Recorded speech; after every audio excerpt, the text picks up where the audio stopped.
Welcome back, truthers. So, here we go. Chapter 5. I don't even know what it's called. Analytic trigonometry. That sounds neat. That begins on page 349. So, here we go. Chapter 5. This is the only time I'll ever write this. Analytic. And I'm going to leave an awkward gap here for a very specific reason. Trigonometry. Okay. Together, these words sound kind of scary. Trigonometry, hopefully, doesn't sound scary. It's literally the study of the measure of trigons, so triangles. What does analytic mean?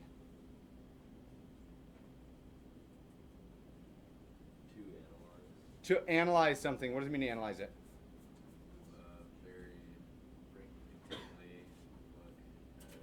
I would say examined rigorously is how I think of it in my head, with rigor being like the real driving force behind it.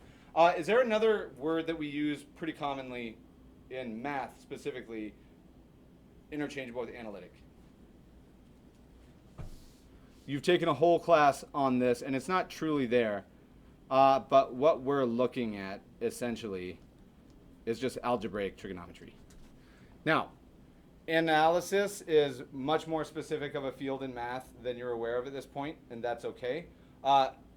For our purposes, we're essentially just doing trig and the algebra that comes out from trig.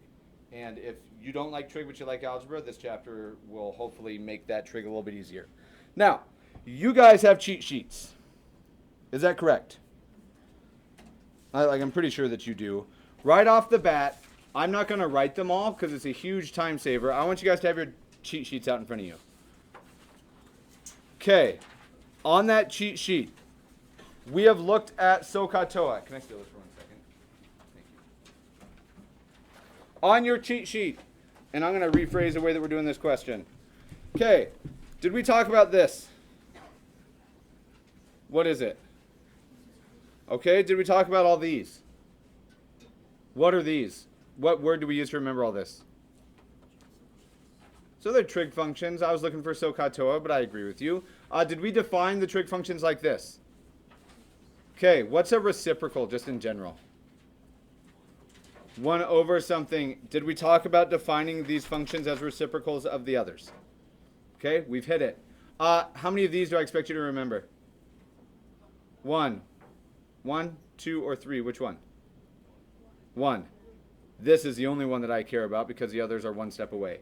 Okay, did we talk about our quotients? Tangent is sine over cosine, and cosine is this. Sorry, cotangent. Okay, these ideas, we did talk about them. I remember it like very specifically. Can somebody tell me what the significance of this is? Sorry, they have it in a really weird order. I'm going to use cosine and sine. The sine of an angle is equal to the cosine of its... What's pi halves minus u? Like if I took u and added it back in, what would this be?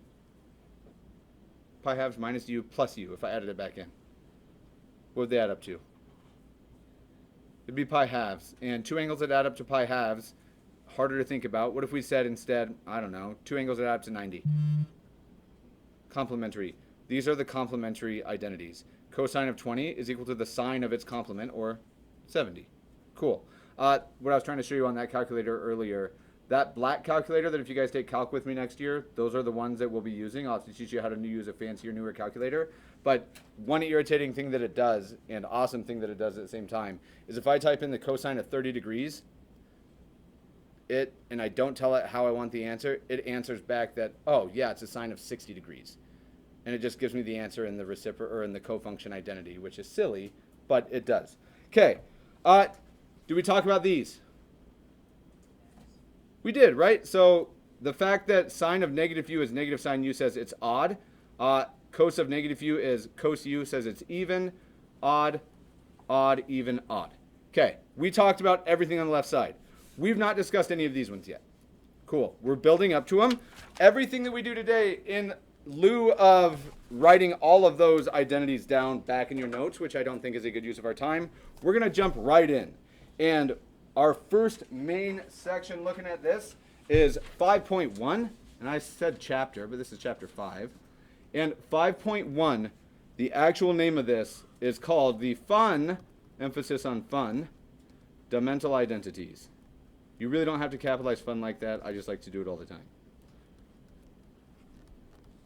Okay.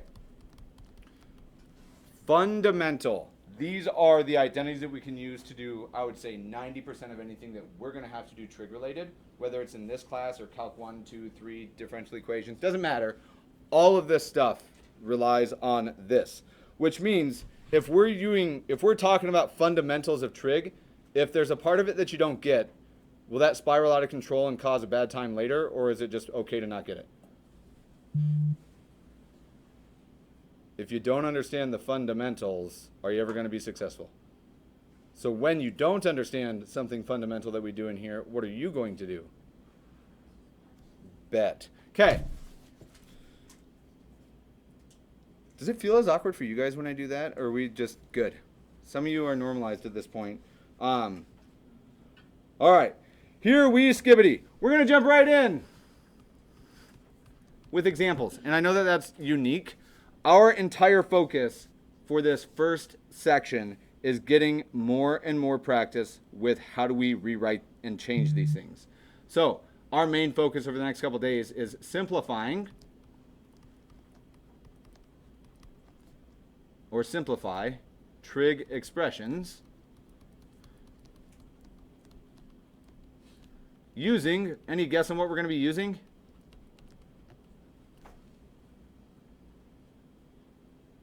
They might be fundamental. Identities. Okay. Now, it is inevitable. There are applications where we wind up, and in here it's because I give them to you. But if we're modeling like the real world and we're trying to model with trig and it shows up somewhere, it's usually not super pretty and elegant, nice, easy to work with trig, which means it can be a pain in the butt to try to solve things. Just so you guys know the motivation here, we are working our way up. We're going to simplify today. Some of you have your textbooks open, not everybody.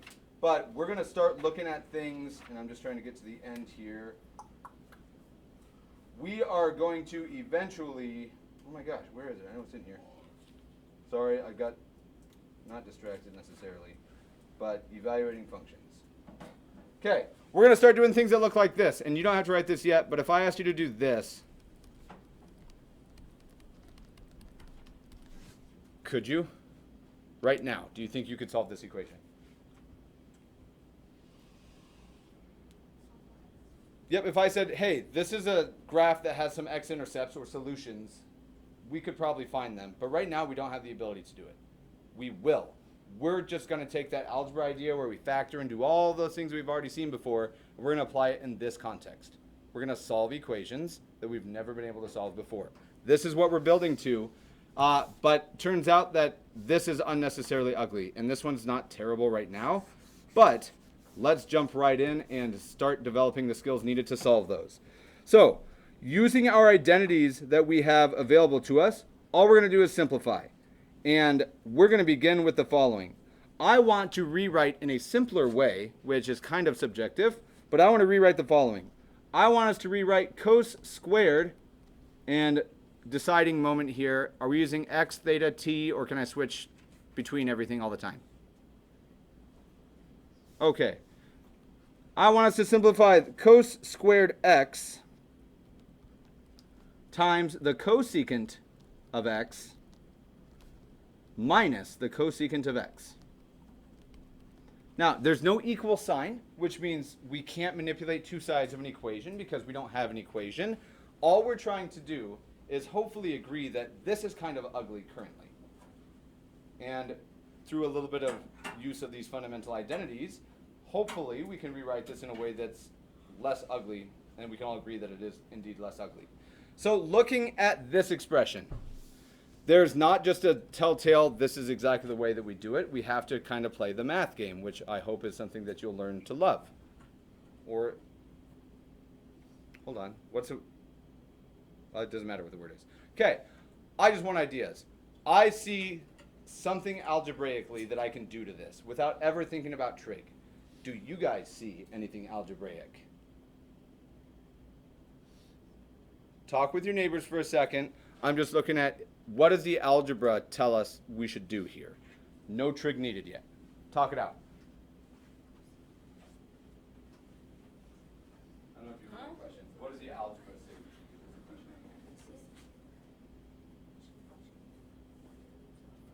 say? Okay, I want ideas, good or bad, doesn't matter. I'm going to give it in 10 seconds, so talk it out. Be prepared to answer.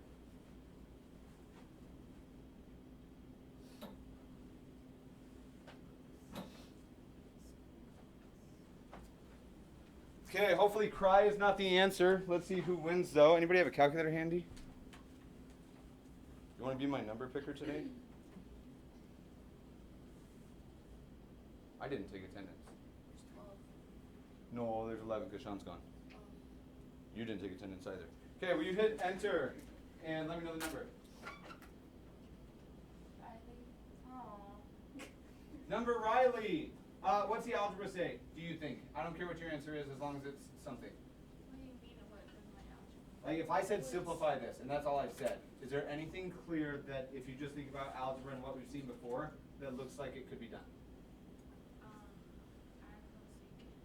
So I like that idea, and I like that idea as well, but there's one issue. If you want to use that property that you're trying to, and it seems reasonable, you would have to add it to both sides of the what? Where's the equal sign? Oh, So like, and if you never hit those really specifically, those adding to the same side or adding the same thing to both sides or multiplying, dividing, they're called the addition property of equality. If we don't have equals, we can't use them. I like the idea though. Give me another number. Abigail. Are you selecting numbers? No, it's 2. I know. Oh, okay. Can you see the list? Oh, no, you No, know I people's can just phones. know. That is tough. All right, Abigail, algebra, anything that you see. That is a lovely idea, but we're going to check something. Everybody agree this looks kind of gross, right? Now, it's not. It's no worse than the algebra that you guys have seen, and I'm going to prove it to you, not a formal proof, but we're going to see it right now. Why does this seem so hard, do you think? So no equal sign for sure, and then everything else makes this look really convoluted and scary. I get it. It is. But check this. I don't care what we choose. Let's just pick something. Instead of saying cosine x, let's just use a different variable, just for now. Give me another variable. It could be x, even though there's my argument. It could be y, alpha, don't care. Okay, so cosine squared x is cos x times cos x. Are you guys cool with that? Which, if I say alpha is cosine, do you guys agree this would just be alpha squared? Okay, let's pick something for cosecant. Any other variable, don't care what it is. Y? Sure. So on the board, notice this is also y then, right? On the board, I have alpha squared y minus y. And I'm going to, you don't have to change yours, but just to make it look a little bit more natural, I'm going to call cosine x, and cosine squared is x squared. If I said, hey, help me simplify this, x squared y minus y, is there anything obvious algebraically that you can do here? So when you say take away y, change your language. Can't add it though, because we don't have an equal sign. What the F? Factor. We could factor a y out of that expression, couldn't we? Now, y is convenient, and that, help me out with just this part. If I factor a y out, here it is, and what remained inside?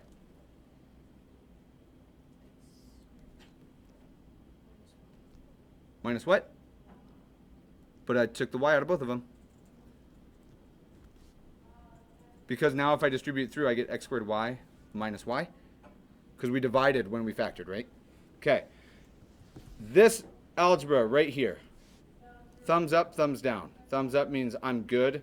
Thumbs down says what?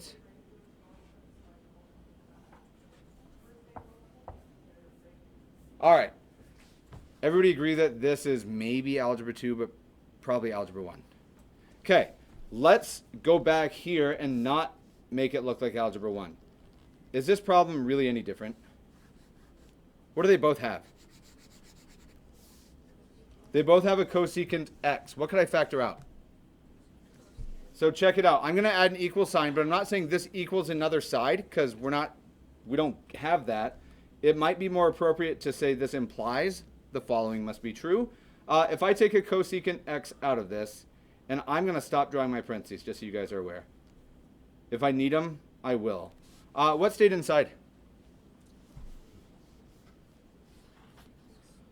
So it wasn't x though, it was cosine squared x minus 1. Okay, at this point, I want your alarm bells ringing loud, loud, loud, loud. Check your sheets for me and see if there's any identities that you know of that might apply at this point. We've done the algebra. Let's do the trig. Shout it out if you find one, Rafa. So this is our Pythagorean theorem, or Pytheorem. That's one that I see. Anything else that you guys see? And you might not yet, and that's okay. Now, I see another one just waiting because I have two favorite trig functions. What are they? I've never told you. Kind of a personal opinion and belief. What do you think my two favorite trig functions are? What are your two favorites? Not like what are the prettiest, but if you had to work with any of them, there's probably two that you're going to prefer. It's not tangent, I don't think. Sines and cosines. Man, I do not love cosecants. Is there an identity that would allow me to not use cosecant? Holy reciprocals. Okay, so I'm going to do a little bit of scratch work with these. I don't remember all of them except that sine squared plus cos squared is equal to what? 1. Notice, I'm terrible with the notation as I'm just working stuff out. Okay, could you make this look like cosine squared minus 1? What would you do, Fern?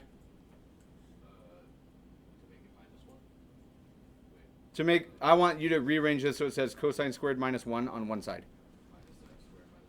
So I'll subtract 1 from each side, and I'll subtract 1 from each side. I get this. Before moving forward, everybody cool with what I've just done? Pythagorean theorem. Pytheorem. Yep, because this is my Pythagorean identity. Recall. Ooh, reciprocal.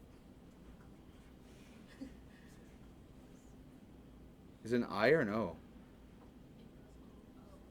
You think it's reciprocal? La. We'll just call it recip because I don't know how to spell that word. Yeah, weird. Okay, so check it out. Just from this, if we go back to red here, I'm going to hold off on this one. What can I replace this with? Cos squared minus 1 can just be replaced with negative sine squared. And then somebody else hook it up. I can show this one over here, I suppose. We'll do it right here. Cosecant x is what? Okay. Now, again, I wish I could tell you that there's like detailed rules, but I think we're all going to agree. This is where we're at right now. Cosecant is 1 over sine, and cos squared minus 1 was sine squared, negative sine squared. Does this look nicer than what we started with? Well, gosh, can we make it? You say no, but you give us one step. You didn't really say no, but you said that. I don't know what word that would be. Anything else happen? Say that again. What do you mean times? I can't do both sides. I only have one side. Now, I will not normally do it like this way, but if you multiply, like this is really over 1, right? You guys are going to feel silly, I think, and I would never advocate for doing this, but could I write this as negative sine x times sine x, that's what it means to be sine squared, over sine x, because I'm multiplying by 1 over sine x. As soon as I write it all out like this, and again, I wouldn't advocate for this normally, anything nice happen? They don't multiply. That's not the language I would use. What's the right term? They divide out. I would have done it right here. I would have done it there because I see that they're dividing out. If you look at that and think, what on earth are you talking about, Holloway? Check it. If I have 1 over x times x squared, what happens? That divides out with that, just like that and that divide out. Okay, which means the very last line, I hope we can come to an agreement. What's the only thing that remains? Negative sine x. Okay, now this is subjective, but quick check here. I want to compare, and I want us to do a quick vote. Here's option 1, here's option 2. You get to pick which one you want to work with in a problem. Which one are you choosing? Obviously, it's 2, right? I would much rather work with negative sine x than cos squared cosecant minus cosecant. Subjectively, and I would argue objectively, a much nicer expression. All we're doing is practicing the algebra being applied to trig. Another one together, or do you want to try one on your own? Okay, so let's hit one more. Before moving on, these numbers were just there for the vote, just to really clarify that we all agree. This is nicer. Questions, any part about this that we didn't have ready to roll or that you didn't quite get? It sucks, and it will suck for a minute as you're learning it. I can't stress there's no like detailed list of do this and this and this, but if you try something, especially at the level that we're at, something will work. Like, pick something and it'll probably work out for you. All right, let's try one more, and we're gonna go through. Oh, let's get crazy. I lied. I want you guys to do one. I want you to simplify the following for me. Sine squared of alpha times secant alpha minus secant alpha. What's up? SEC, secant. Sorry, my E's and C's often look similar.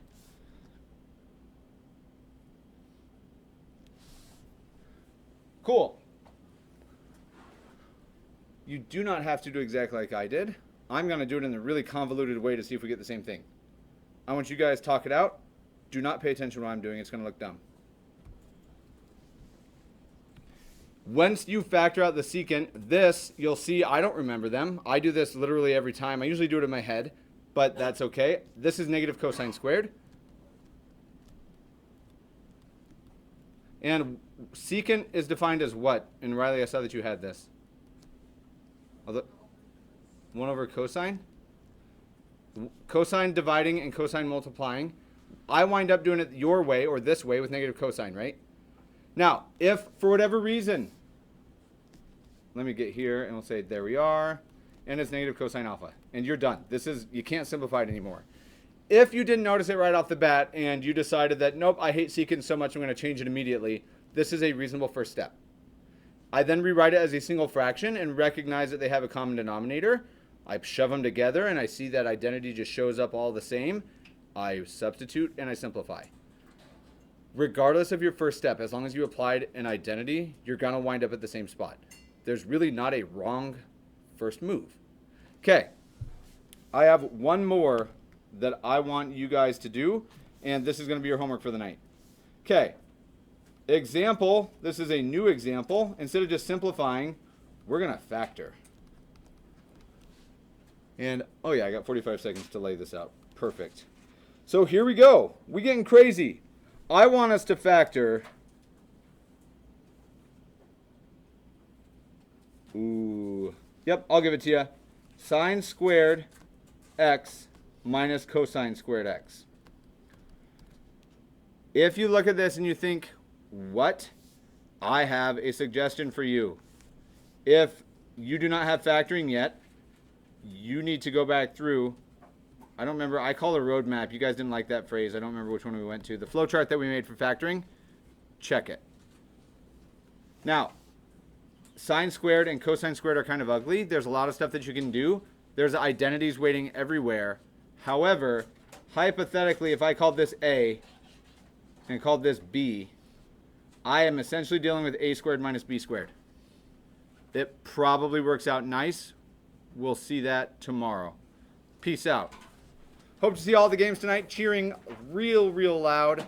I will hopefully be there with you cheering real loud, or at home listening to Zeke whine and cry real loud, which would be the only reason I'm not at the games. All right, peace out. Enjoy your lunch. Catch you cool cats later.